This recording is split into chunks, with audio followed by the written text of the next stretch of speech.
নমস্কার, আমি শাশ্বত মিত্র। সাধারণত পরপর দুদিন ভিডিও করি না, তবে মার্কেট যেভাবে পড়ল আপনারা হয়তো চিন্তিত আছেন, হয়তো ভাবছেন যে কি হলো, কি করব। সেই কারণে মনে হলো যে একবার একটা ভিডিও আজকে করা উচিত। দেখুন, বারবার বলছিলাম যে মার্কেট যেভাবে এগোচ্ছে যে কোনো সময় একটা কারেকশান হতে পারে। আপনারা যারা সেমিনারে এসেছিলেন তাদেরকে বলেছিলাম যে জানুয়ারি মাসটা আমার সবসময় একটা ভয় থাকে যে জানুয়ারি মাসে সাধারণত লাস্ট 5টা জানুয়ারি কোনোবারই পজিটিভ বন্ধ হয়নি, ফলে এবারও এটা হতে পারে। তবে ভয় পাবেন না, বরঞ্চ কারেক্টিভ হওয়াটা দরকার ছিল। মার্কেটের হেলথের পক্ষে ইটস আ গুড কারেকশান। এখন আমরা তো কেউ চাই না কারেকশান হোক। কারেকশানটা হলো তার কারণ হচ্ছে এইচডিএফসি ব্যাংকের রেজাল্টটা স্পুক করলো আর কি। এইচডিএফসি ব্যাংকের রেজাল্ট যদি ইন্ডিভিজুয়ালি দেখেন যে খুব খারাপ হয়েছে তা নয়, কিন্তু প্রবলেমটা হচ্ছে আগের দিন আপনাদের সেমিনারে বলেছিলাম বা এখানেও বলে থাকি, এক একটা ব্যাংকে এক একটা কোম্পানির রেজাল্ট থেকে এক এক রকম এক্সপেকটেশন থাকে। এখন এইচডিএফসি ব্যাংক ফার্স্ট বয়, তার থেকে একটা এক্সপেকটেশন। এবং আপনি যদি দেখেন যে এই পুরোটাই এফআইআররা প্রচুর হোল্ড করে। কালকে এডিআর পড়েছিল, মানে এফআইআররা একটু ভয় পেয়ে গেছিলো, সেইটায় মোটামুটি এইচডিএফসি ব্যাংক পড়েছে এবং তার থ্রু দিয়ে নিফটিটা পড়েছে। যদি ভালো করে লক্ষ্য করেন, সবচেয়ে মজার জিনিস যেটা দেখবেন, নিফটি যে 430 পয়েন্ট না এরম কাছাকাছি কিছু একটা পড়েছে, তার 90% হচ্ছে ফিনান্সিয়ালের দাম পড়েছে। 90% ওয়েটেজ ফর ফিনান্সিয়ালস, মানে যেটা পড়েছে তার 30 না 35 পয়েন্ট বাদ দিয়ে বাকিটা সবই দেখলাম শুধুমাত্র ফিনান্সিয়াল পড়েছে। সুতরাং ফিনান্সিয়ালের জায়গাটা একটু খারাপ রয়েছে। এইচডিএফসি ব্যাংকের রেজাল্ট, পরের ব্যাংকগুলো কি রেজাল্ট আসবে সেটা নিয়ে আপনাকে যথেষ্ট চিন্তায় রাখবে। একটা জিনিস মনে রাখুন যে 46,700 যেটা আপনাদের বলেছিলাম লক্ষণ রেখা, সেই লক্ষণ রেখা ভেঙে গেলে মার্কেট খারাপ। ব্যাংক নিফটির ক্ষেত্রে তো খারাপই, এবং 21,700 নিফটি ভেঙে দিয়েছে। তাহলে দুটো মেন জায়গা ব্যাংক নিফটি, মানে নতুন যেটা বলেছিলেন 21,375-এর পরে আপনাদেরকে 22,000 যাবার পরে বলেছিলাম 21,700কে মাথায় রাখবেন। তো 21,700 নিফটি ভেঙেছে, 46,700 ব্যাংক নিফটি ভেঙেছে। অ্যাকচুয়ালি 46,700 ভাঙলে 44,800 হচ্ছে পরের সাপোর্ট। এখন অতটা কি ব্যাংক পড়বে কিনা উত্তর দেবে হচ্ছে next ICICI bank, Kotak, Axis বা এসবিআইয়ের রেজাল্ট। এরপরে যদি আইসিআইসিআই ব্যাংকের রেজাল্ট ভালো হয়, যেটা মার্কেট ভাবছে তার থেকে এক্সপেকটেশন থেকে ভালো বা এক্সপেকটেশন মোতাবেকও যদি হয়, তাহলে মার্কেট ভাববে যে এইচডিএফসি ব্যাংকের রেজাল্টটা সিঙ্গেল রেজাল্ট, একটা ব্যাংকের রেজাল্ট খারাপ হয়েছে, বাকিগুলো ঠিক আছে। কিন্তু এরপরে যদি আইসিআইসিআই ব্যাংকও যদি আশানুরূপ রেজাল্ট না করে, সেক্ষেত্রে ব্যাংক নিফটি হয়তো আরও একটু নিচে যাওয়ার চান্স আছে। আপনারা কি করবেন? দেখুন, মার্কেট পড়ে গেলে তো প্রত্যেকেরই টেনশন লাগে, কিন্তু আপনি যদি ব্রড মার্কেটে তাকান, ফিনান্সিয়ালকে বাদ দিয়ে বাকি জায়গায় তাকান, খুব কি মার্কেট পড়েছে?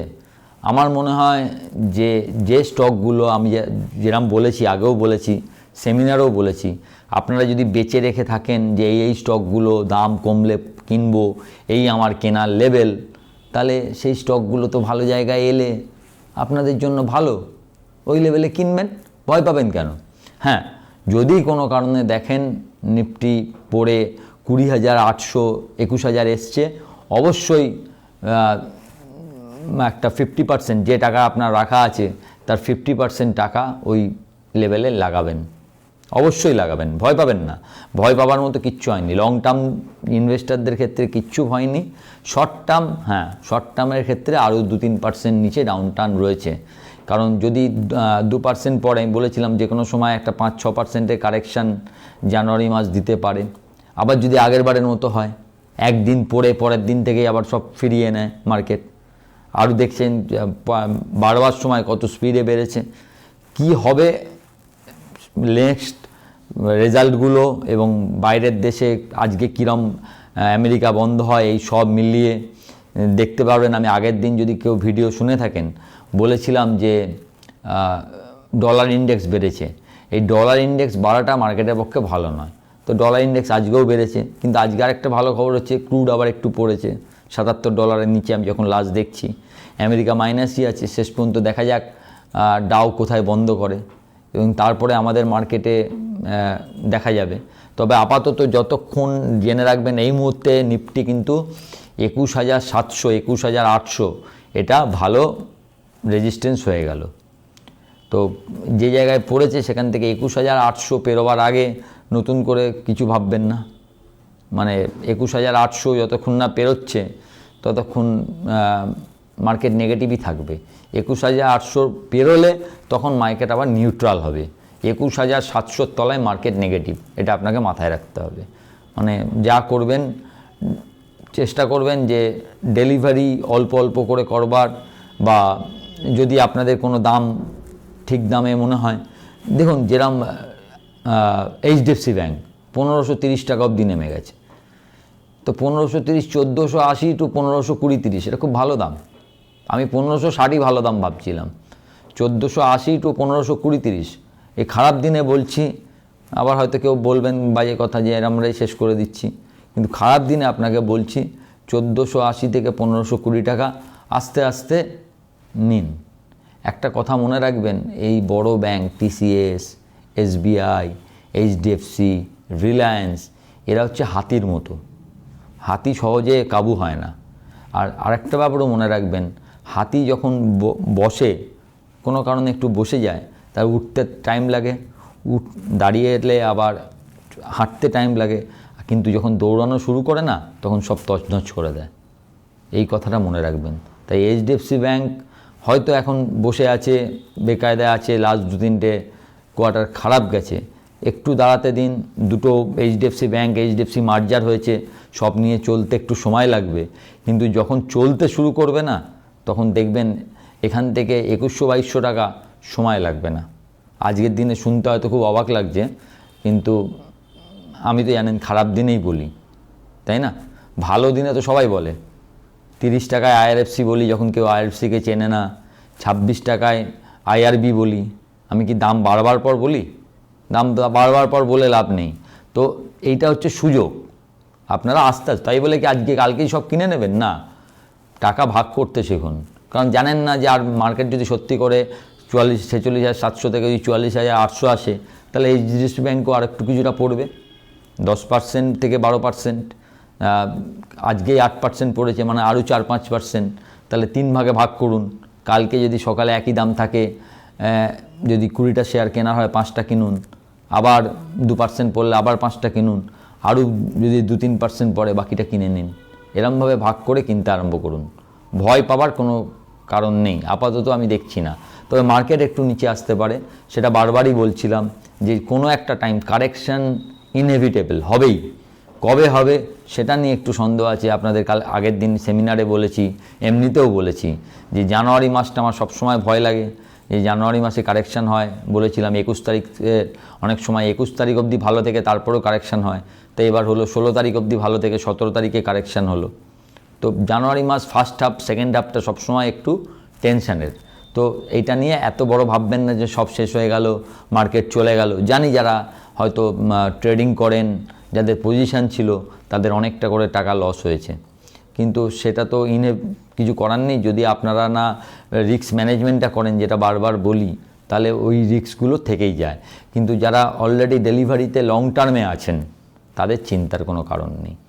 যারা আমার আগের দিন সেমিনারে গেছিলেন তাদের ভেল বলেছিলাম, তা দেখুন ভেল এই মার্কেটেও 213 টাকা অবধি হাই করেছে।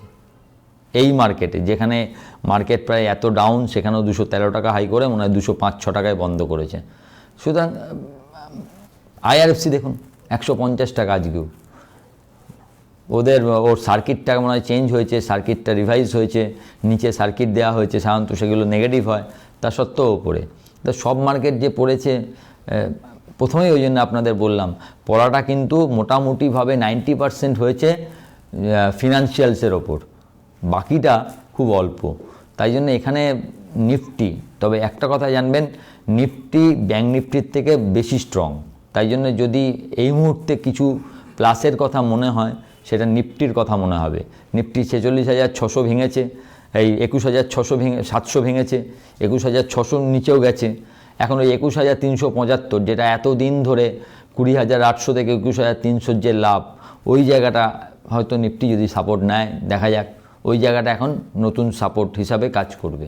ওই জায়গাটা যদি ভেঙে যায় সেক্ষেত্রে 20,800, 900, 21,000 খুব ভালো জায়গা, যেখানে আমি বলছি আপনার যদি নতুন করে ইনভেস্টমেন্ট করতে হয়, ওই জায়গাটা যে ইনভেস্টমেন্ট আপনি এতদিন করেননি তার 50% ইনভেস্টমেন্ট আপনি ওই জায়গাটায় করতে পারেন। ধরুন আপনার কাছে এখনও 1 লাখ টাকা রয়েছে, আপনি ভাবছেন আজকে দেবো কিনা, মার্কেট পড়েছে আর একটু পড়বে কিনা।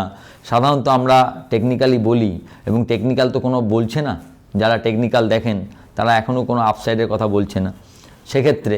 এবং কোনো সময়ই never try to catch the falling knife, কথাতেই আছে, ছুরি যখন ওপর থেকে পড়ে তখন সেটা ক্যাচ করার চেষ্টা নেই, তাহলে হাতে বিঁধে যেতে পারে। সুতরাং একটু দেখে নিন, যদি ওই জায়গাটা আসে তখন ভয় পাবেন না। আমাদের মুশকিল হচ্ছে আমরা panic, as a investor panic is the best time to invest.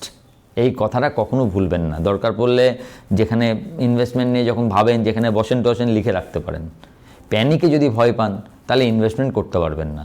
প্যানিকই ইনভেস্টমেন্টের টাইম। তবে ট্রেডারদের অনেক সাবধান থাকতে হবে, কারণ মার্কেট এর আগের বারেও 500-600 পয়েন্ট পেয়ে ঘুরিয়ে দিয়েছে। আপনি বড় পজিশন নিচে নিয়ে গেলে ঘুরে গেলেও লস, আবার যদি এখানে ভাবেন যে ওরমভাবে ঘুরবে, না ঘুরলে নিচে লস। এই সময়টা সাধারণত চেষ্টা করুন ওই স্প্রেডে, ratio spread, bulls call spread, এমনভাবে করতে যেখানে আপনার রিস্কটা কম হয়। যেদিকেই যান উপর দিকেতে রিস্ক কম হয়, রিস্ক কমে স্ট্রিক্ট স্টপ লস রেখে কাজ করুন। এইভাবে বেশি টেনশন করার দরকার নেই। একদিন পড়েছে, পড়াটা ইনএভিটেবল ছিল, কবে পড়তো, আগে পড়েছে, ভালো হয়েছে আমি মনে করছি। কারণ বাজেটের আগে আরেকবার মার্কেট উঠবার একটা চান্স দিল, কারণ বাজেট সে 1 তারিখ। তা বাজেটের নিয়ে খবরগুলো মোটামুটি সেকেন্ড হাফ থেকে 22-23 তারিখের পর থেকে আপনারা পাবেন, 23-24 নেক্সট উইকের পর থেকে। তাহলে এই 16 থেকে 17 থেকে 22-23 হয়তো একটু খারাপ থেকে সেখান থেকে হয়তো আবার একটু রিকভার লাস্ট হাফটা করতে পারে বলে আমার মনে হচ্ছে। যদি এই খারাপ থাকাটা যদি 22-23 তারিখ অবধি চলে, সেক্ষেত্রে লাস্ট হাফটা আবার একটু রিকভারির চান্স আছে। কিংবা হয়তো ভেতরে এরমও কিছু থাকতে পারে যে বাজেট সেরম কিছু আসবে না, এটাও ভেবে নিতে পারে মার্কেট।